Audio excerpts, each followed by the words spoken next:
ലോകമാം കടൽ തിരത്തള്ളലിൽ പോകുമിവൻ പാറയിൻ വിള്ളലിൽ.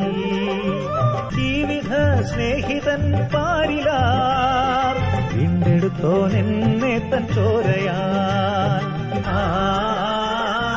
എൻ പ്രിയൻ വക്രതയും കോട്ടവുമുള്ള ഈ തലമുറയിൽ നിന്ന് രക്ഷിക്കപ്പെടുവിൻ. Save yourself from this crooked generation. അടുത്തെന്താണെന്നറിയാമോ? അവൻ്റെ വാക്ക് കൈക്കൊണ്ടവർ സ്നാനമേറ്റു. ഏത് വാക്ക് കൈക്കൊണ്ടവർ? ഈ വാക്ക് കൈക്കൊണ്ടവർ എല്ലാം, അതായത് യേശുവിനെക്കുറിച്ചുള്ള ഉപദേശങ്ങളെല്ലാം അവർ സ്വീകരിച്ചു. യേശു ആണ് അവരുടെ പാപങ്ങൾക്ക് പകരമായി മരിച്ചതെന്ന് അവർ മനസ്സിലാക്കി. എന്നാൽ ഇവരുടെ ഭാഗത്ത് നിന്ന് ഇവരൊരു തീരുമാനമെടുത്തു, ഇനി ഞങ്ങൾ ലോകത്തിലേക്ക് പോകയില്ല, ഈ വക്രതയും കോട്ടവുമുള്ള തലമുറയോട് ഞങ്ങൾ വേർപെട്ടവരായിരിക്കും എന്ന് തീരുമാനമെടുത്തവരാണ് ബാപ്റ്റിസം എടുത്തത്. അപ്പോൾ ബാപ്റ്റിസം എടുക്കുന്നതിന് മുമ്പ് വേർപാടിനുള്ള തീരുമാനം എടുക്കണം. നാളെയും ഇന്നലത്തെ പോലെ ജീവിക്കാനാണ് മോഹമെങ്കിൽ ദയവ് ചെയ്ത് ബാപ്റ്റിസം എടുക്കരുത്. വക്രതയും കോട്ടവുമുള്ള തലമുറയിൽ നിന്ന് വേർപെടുവാൻ തീരുമാനമെടുത്തവർക്കാണ് പത്രോസ് സ്നാനം കൊടുത്തത്. അവർ യേശുവിനെ കർത്താവായി സ്വീകരിച്ചു. അവർ യേശുവിന് വേണ്ടി ജീവിക്കുവാൻ എല്ലാം ശരിയാണ് കേട്ടോ, അതൊന്നും വേണ്ടെന്നല്ല. അടിസ്ഥാനപരമായി യേശുവിനെ കുറിച്ചുള്ള സകല ഉപദേശങ്ങളും അവർ വിശ്വസിച്ചു. അവരത് ഏറ്റുപറഞ്ഞു. അവരുടെ പാപങ്ങളുടെ മോചനത്തിനായി ഒരു മാനസാന്തരപ്പെട്ടു. ഇതെല്ലാം ശരിയാ. പക്ഷേ അതിൻ്റെ കൂട്ടത്തിൽ ഇനി ഈ ലോകത്തിലേക്കില്ല, ഈ ലോകക്കാരനായി ഞാൻ ജീവിക്കുകയില്ല, ഈ വക്രതയും കോട്ടവുമുള്ള തലമുറയുടെ ഭാഗമാവുകയില്ല എന്ന് തീരുമാനമെടുത്തു. അവൻ്റെ വാക്ക് കൈക്കൊണ്ടവർ സ്നാനമേറ്റു. അന്ന് 3000 പേർ സഭയോട് ചേർന്നു. ഇതുകൊണ്ടാണ് ഞാൻ പറഞ്ഞത് ദ ഡോക്ട്രിൻ ഓഫ് സെപ്പറേഷൻ. ഇത് പഠിപ്പിക്കുന്നതിൽ ഒരു സഭയും ഒരു സുവിശേഷ പ്രസംഗകനും മടി കാണിക്കരുത്. അതൊക്കെ പറഞ്ഞാൽ ബ്രദറെ എല്ലാവരും അങ്ങ് പോകും, പോട്ടെ. 3000 പേര് സ്നാനമേറ്റെങ്കിലും ഒരു 10,000 പേരെങ്കിലും സുവിശേഷം കേട്ട് കാണുമെന്ന് പൗലോസ് ചിന്തിച്ചില്ല. അല്ല, ഞാനിനിയിപ്പോൾ ഇതൊക്കെ പറഞ്ഞു കഴിഞ്ഞാൽ ചിലപ്പം ഇവരൊക്കെ അങ്ങ് പോയാലോ എന്ന് ചിന്തിച്ചില്ല. വളരെ കൃത്യമായിട്ട് പറഞ്ഞു, നിങ്ങൾക്ക് ചെയ്യാനൊരു കാര്യമുണ്ട്. ഇതുവരെ ഉള്ളതെല്ലാം കർത്താവ് ചെയ്തു. ഏത്? അവൻ മരിച്ചു, അവൻ അടക്കപ്പെട്ടു, അവൻ ഉയർത്തെഴുന്നേറ്റു, നിങ്ങളെ നീതീകരിക്കുവാൻ വേണ്ടി അവൻ്റെ രക്തം ചൊരിഞ്ഞു. കർത്താവ് ചെയ്യേണ്ടതെല്ലാം ചെയ്തു. ഞാൻ ചിലപ്പോൾ പറയാറുണ്ട്, ആ വാചകം അതിനകത്തെ വാക്ക് വെച്ചല്ല ഞാൻ പറയുന്നത്, ചിലപ്പോൾ പറയാറുണ്ട്, Jesus saved you from your since and now you need to save yourself from the world. യേശു നമ്മളെ പാപത്തിൽ നിന്ന് രക്ഷിച്ചു. എന്നിട്ട് പറയാണ് save yourself from this crooked generation എന്ന് അവിടെ ഉപയോഗിച്ചിരിക്കുന്ന വാക്ക്. വക്രതയും കോട്ടമുള്ള തലമുറയിൽ നിന്ന് നിങ്ങൾ എന്ത് ചെയ്യുക? ഈ തലമുറയിൽ നിന്ന് നിങ്ങൾ രക്ഷിക്കപ്പെടുവിൻ. അവിടെ എഴുതിയിരിക്കുന്ന വാക്ക് അതാണ്. ഈ വക്രതയും കോട്ടമുള്ള തലമുറയിൽ നിന്ന് രക്ഷിക്കപ്പെടുവിൻ. അതിനകത്ത് നമ്മളുടെ എഫർട്ടുണ്ട്. സെപ്പറേഷനകത്ത് നമ്മുടെ എഫർട്ടുണ്ട്. നിങ്ങൾ ലോകക്കാരായിരിക്കാതെ, എൻ്റെ തീരുമാനമാത്. എന്നെ സ്നേഹിച്ച് എനിക്ക് വേണ്ടി മരിച്ച് അടക്കപ്പെട്ട് അവൻ്റെ രക്തം നൽകി എന്നെ വീണ്ടെടുത്തവനെ, ഇതുവരെ ഞാൻ സേവിച്ചത് ഈ ലോകത്തെയാണ്. ഇനി ആ ലോകത്തെ ഞാൻ സേവിക്കുകയില്ല. ആ ലോകത്തിൻ്റെ ചിന്തകളിൽ ഞാൻ എന്നെ തന്നെ ഏൽപ്പിച്ചു കൊടുക്കുകയില്ല. ഈ വക്രതയും കോട്ടവുമുള്ള തലമുറയിൽ നിന്ന് I will save myself. I will never give my heart for this world. ഈ ലോകത്തിന് ഞാൻ എൻ്റെ ഹൃദയം വിട്ടുകൊടുക്കത്തില്ല. Doctrine of separation, that is very important. അതുകൊണ്ടാണ് ഞാൻ പറഞ്ഞത്, കർത്താവ് നമ്മളെ ലോകത്തിൽ നിന്ന് തിരഞ്ഞെടുത്തു. നമ്മൾ എന്ത് ചെയ്യണം? ആ ലോകത്തിൽ നിന്ന് നമ്മൾ നമ്മളെ തന്നെ വേർതിരിക്കണം. ഇനി ലോകക്കാരായിരിക്കാതെ. ലോകം പിണങ്ങും എന്ന് തന്നെ അവിടെ പറഞ്ഞിരിക്കുന്നത് ഇല്ലേ? അവിടെ നമ്മൾ വായിക്കുമ്പോൾ ലോകത്തിൽ നിന്ന് തിരഞ്ഞെടുക്കപ്പെട്ട് കഴിഞ്ഞപ്പോൾ എന്താണ്? യോഹന്നാന്റെ സുവിശേഷം 15-ാം അധ്യായത്തിൽ നമ്മൾ വായിച്ച വേദഭാഗത്ത് തന്നെ 18-ഉം 19-ഉം വായിക്കുമ്പോൾ, ലോകം നിങ്ങളെ പകയ്ക്കുന്നുവെങ്കിൽ അത് നിങ്ങൾക്ക് മുമ്പേ എന്നെ പകച്ചിരിക്കുന്നു എന്നറിവിൻ. നിങ്ങൾ ലോകക്കാർ ആയിരുന്നുവെങ്കിൽ ലോകം തനിക്ക് സ്വന്തമായതിനെ സ്നേഹിക്കുമായിരുന്നു. അപ്പം ലോകത്തിന് ആരെ മാത്രമേ സ്നേഹിക്കാൻ കഴിയൂ എന്നറിയാമോ? ലോകത്തിന് സ്വന്തമായതിനെ മാത്രമേ ലോകത്തിന് സ്നേഹിക്കാൻ കഴിയുകയുള്ളൂ. ലോകം നമ്മളെ പകയ്ക്കുമ്പോൾ നമ്മൾ സന്തോഷിക്കണം. കാര്യം നമ്മൾ ലോകത്തിൻ്റെ സ്വന്തമല്ല. ലോകമെങ്ങാനും നമ്മളെ സ്നേഹിക്കാൻ തുടങ്ങിയ അപ്പോൾ തന്നെ നമ്മൾ എടാ എന്തോ പറ്റി, ഇതെന്തോ എടാ ഈ ലോകം എന്നാ നമ്മളെ ഇത്രയും സ്നേഹിക്കുന്നത്. ഇന്നത്തെ ഒരു പ്രശ്നം, ലോകത്തിൽ നിന്ന് തിരഞ്ഞെടുക്കപ്പെട്ടിട്ടും പലരും ലോകക്കാരായ ജീവിക്കുന്നത്, ലോകത്തിൻ്റെ സ്നേഹിതന്മാരായിട്ടാണ് ജീവിക്കുന്നത്. ഈ ലോകത്തിൻ്റെ സ്നേഹിതന്മാരായി ജീവിക്കുന്നത് കൊണ്ട് ലോകക്കാർ വന്ന് നമ്മളെ വളരെ സോപ്പിട്ടൊക്കെയാണ്. ഈ രാഷ്ട്രീയക്കാരൊക്കെ നമ്മളുടെ സ്റ്റേജിൽ വന്ന് ഹല്ലേലൂയ പ്രൈസ് ദ ലോർഡ്, അവൻ ഇന്ന് വന്ന് നമ്മുടെ അവിടെ വന്ന് പ്രൈസ് ദ ലോർഡ് പറയും. നാളെ വേറൊരു മതത്തിൽ ചെന്ന് കഴിഞ്ഞാൽ അവിടെ ചെന്ന് അത് പറയാനും ഒന്നും അവർക്ക് മടിയില്ല. അവരെന്നാണെന്നറിയാമോ, അവർക്ക് നമ്മളെ പിണക്കാൻ വയ്യ. കാര്യം പിണക്കാൻ വയ്യാന്ന് തന്നെയല്ല, നമ്മളോട്ട് പിണങ്ങത്തുമില്ല. നമ്മൾ ചിന്തിക്കുന്നത് രാഷ്ട്രീയക്കാർക്കൊക്കെ ഒത്തിരി മാറ്റമായി ബ്രദറെ, പണ്ടൊക്കെ നമ്മളോട് ഭയങ്കര ദേഷ്യമായിരുന്നു, ഇപ്പോൾ അവരങ്ങ് മാറിപ്പോയി. ഞാൻ പറയട്ടെ, അവരല്ല മാറിയത് നമ്മളാണ്. നമ്മൾ മാറി എന്ന് പറഞ്ഞാൽ മതി. ലോകം നമ്മളെ സ്നേഹിക്കുന്നുവെങ്കിൽ അതിൻ്റെ അർത്ഥം നമ്മൾ ലോകക്കാരായി പോയി എന്നാണ്. അതുകൊണ്ട് പ്രിയമുള്ളവരെ, ലോകം സ്നേഹിക്കാൻ തുടങ്ങി അന്നേരം തന്നെ നമ്മൾ അപകടം മണക്കണം, അപകടകരമാണെന്ന് മനസ്സിലാക്കണം. അങ്ങനെ ഒരു കാരണം അവൻ നമ്മളെ ലോകത്തിൽ നിന്ന് തിരഞ്ഞെടുത്തു എന്ന് മാത്രമല്ല, ലോകത്തിൽ നിന്ന് നമ്മളെ സെപ്പറേറ്റ് ചെയ്തിരിക്കുകയാണ്. സെപ്പറേറ്റഡ്. അതുകൊണ്ട് ലോകം നമ്മളെ പകയ്ക്കുകയാണ്. യഥാർത്ഥ ക്രിസ്ത്യാനിത്വത്തിൻ്റെ വഴിയിൽ അതൊന്നും നമ്മൾ പറയുന്നതില്ല, ബെഡ് ഓഫ് റോസസ് ഒന്നുമല്ല, പുഷ്പമെത്തയൊന്നുമല്ല. യഥാർത്ഥ ക്രിസ്ത്യാനിത്വത്തിൻ്റെ വഴിയിൽ ലോകം നമ്മളെ പകയ്ക്കും. It is hard. നമ്മൾ യോഹന്നാന്റെ സുവിശേഷം 16-ാം അധ്യായത്തിൽ വരുമ്പോൾ അതിൻ്റെ 1 മുതലുള്ള വാക്യങ്ങളിൽ, നിങ്ങൾ ഇടറിപ്പോകാതിരിക്കാൻ ഞാനിത് നിങ്ങളോട് സംസാരിച്ചിരിക്കുന്നു, അവർ നിങ്ങളെ പള്ളി ഭ്രഷ്ടർ ആക്കും. പള്ളി എന്ന് പറഞ്ഞു വിടുമെന്ന്. അത്രയുമല്ല, ഇച്ചിരൂടെ കടത്തി പറയുകയാണ്, നിങ്ങളെ കൊല്ലുന്നവർ എല്ലാം ദൈവത്തിന് വഴിപാട് കഴിക്കുന്നുവെന്ന് വിചാരിക്കുന്ന നാഴിക വരുന്നു. നമ്മളെ ഉപദ്രവിക്കാനും കൊല്ലാനും പോലും ലോകത്തിന് മടിയില്ലാത്ത ഒരു സ്റ്റേജ് വരും. അവർ പിതാവിനെയും എന്നെയും അറിയായിക കൊണ്ട് അങ്ങനെ ചെയ്യും. കാര്യം ആർക്ക്? ലോകക്കാർക്ക് യേശുവിനെ അറിയില്ല, പിതാവിനെയും അറിയില്ല, ദൈവത്തെയും അറിയില്ല. അവർ എന്നെയും അറിയായിക കൊണ്ട്, അവർക്കറിയത്തില്ലയോ? അവർക്ക് യേശുവിനെക്കുറിച്ച് ചില കാര്യങ്ങളൊക്കെ അറിയാം, പക്ഷേ യേശുവിനെ അറിയില്ല. യേശുവിനെ കുറിച്ച് ചില കാര്യങ്ങൾ അറിയുന്നതല്ല യേശുവിനെ അറിയുന്നത്. അവർക്ക് ദൈവത്തെ കുറിച്ച് ചില കാര്യങ്ങൾ അറിയാം, പക്ഷെ ദൈവത്തെ അറിയില്ല. നിർഭാഗ്യവശാൽ വിശ്വാസികളിൽ തന്നെ ചില ആളുകൾക്ക് ദൈവത്തെക്കുറിച്ചൊക്കെ അറിയത്തുള്ളൂ, ദൈവത്തെ അറിയില്ല. ദൈവത്തെ അറിയുക എന്ന് പറയുന്ന ആ മഹനീയമായ അവസ്ഥ, അതൊരു പേഴ്സണൽ റിലേഷനാണ്. It is a relationship. അവർക്ക് യേശുവുമായിട്ട് റിലേഷൻഷിപ്പില്ല, ബന്ധമില്ല. അറിവുണ്ട്, ബന്ധമില്ല. നമുക്ക് വേണ്ടത് കുറച്ച് നോളജല്ല, പ്രത്യുത റിലേഷനാണ്. ക്രിസ്ത്യാനിത്വം എന്ന് പറയുന്നത് റിലേഷനാണ്.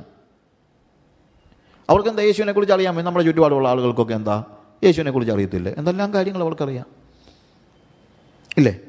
പക്ഷേ അവർക്ക് യേശുവുമായിട്ട് റിലേഷൻ ഇല്ല എന്നുള്ളതാണ് പ്രശ്നം.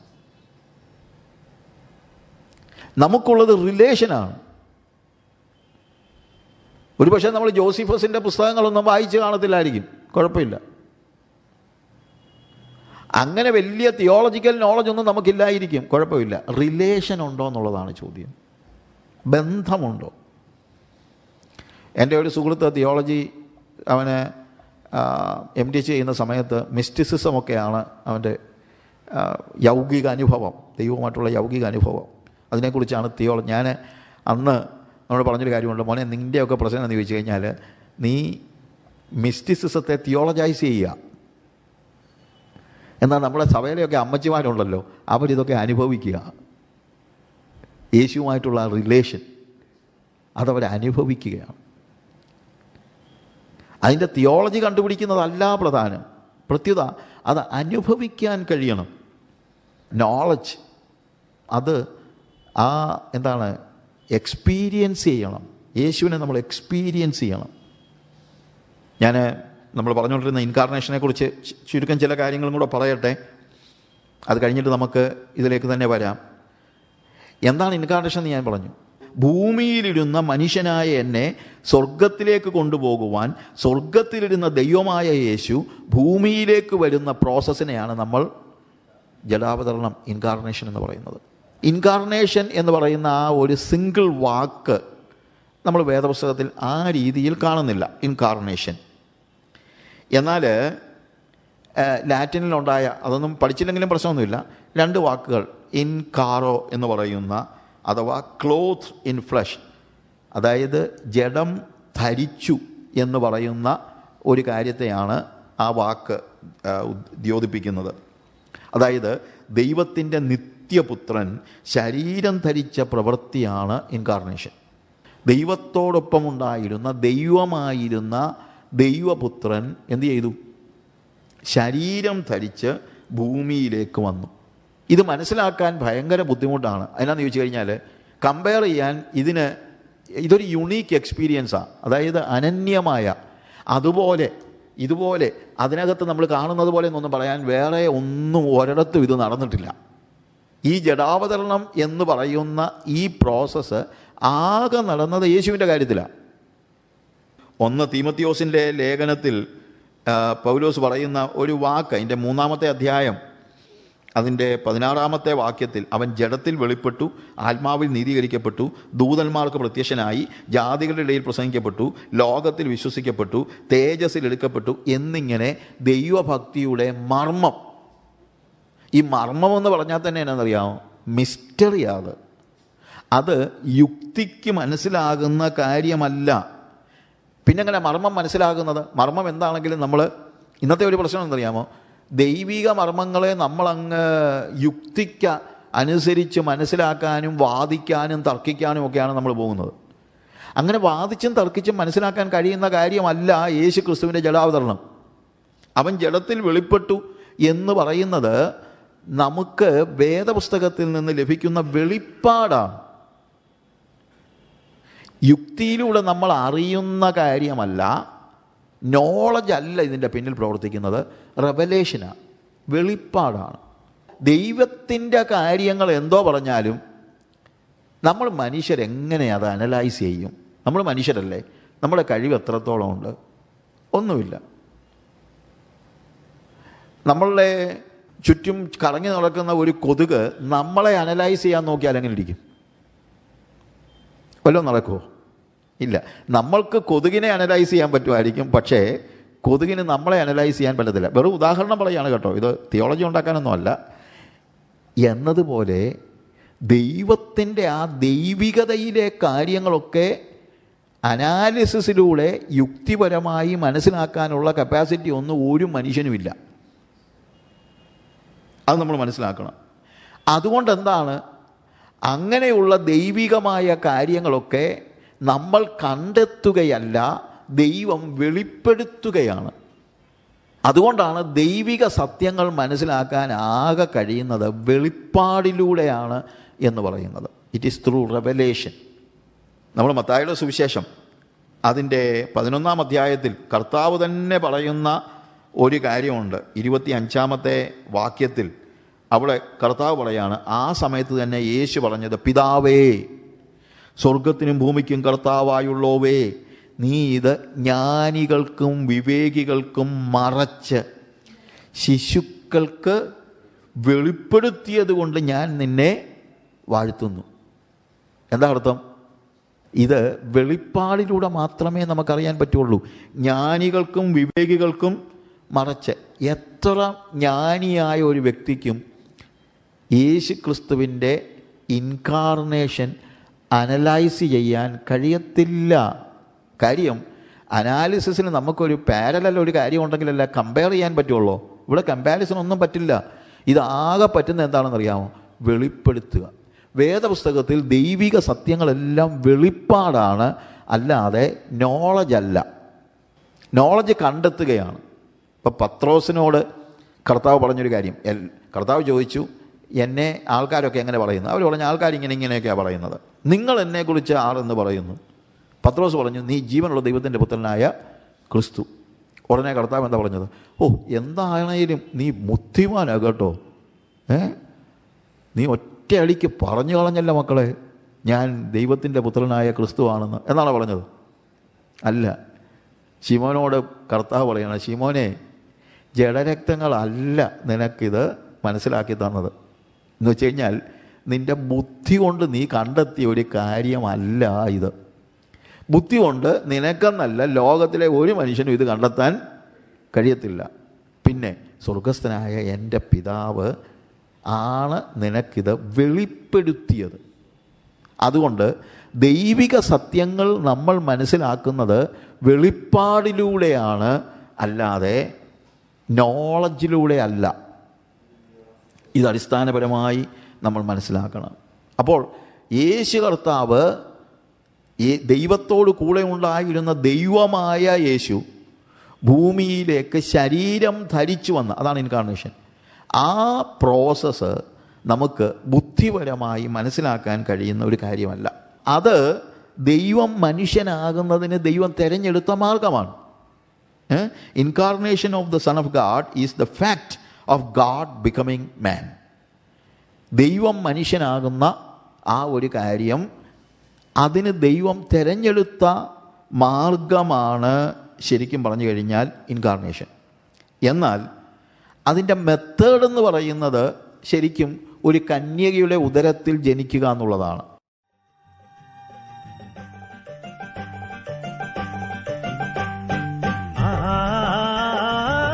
പ്രിയൻ ഓ നല്ലവൻ, എൻ പ്രിയൻ ഓ നല്ലവൻ, ജീവിത സ്നേഹിതൻ പാരിലാർ, ജീവിത സ്നേഹിതൻ പാരിലാർ, വീണ്ടെടുത്തോൻ എന്നെ തൻ ചോരയാൽ, വീണ്ടെടുത്തോൻ എന്നെ തൻ ചോരയാൽ, എൻ പ്രിയൻ ഓ നല്ലവൻ.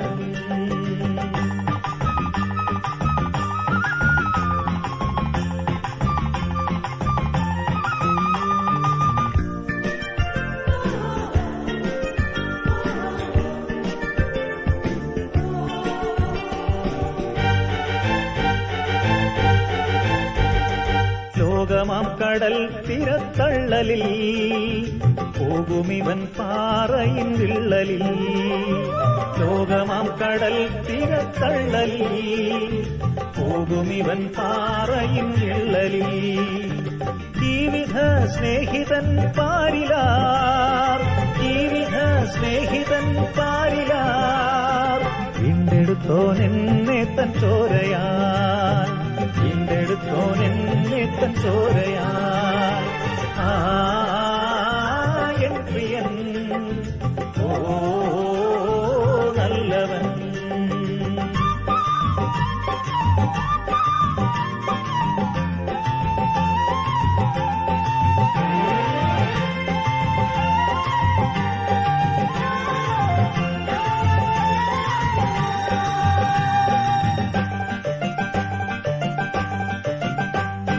കൈവിടുകയില്ലവനല്ലലിൽ, വീഴുകിൽ തൻ ശാശ്വത കൈകളിൽ, കൈവിടുകയില്ലവനല്ലലിൽ, വീഴുകിൽ തൻ ശാശ്വത കൈകളിൽ, ജീവിത സ്നേഹിതൻ പാരിലാർ, ജീവിത സ്നേഹിതൻ പാരിലാർ, വീണ്ടെടുത്തോൻ എന്നെ തൻ ചോരയാൽ, വീണ്ടെടുത്തോൻ എന്നെ തൻ ചോരയാൽ,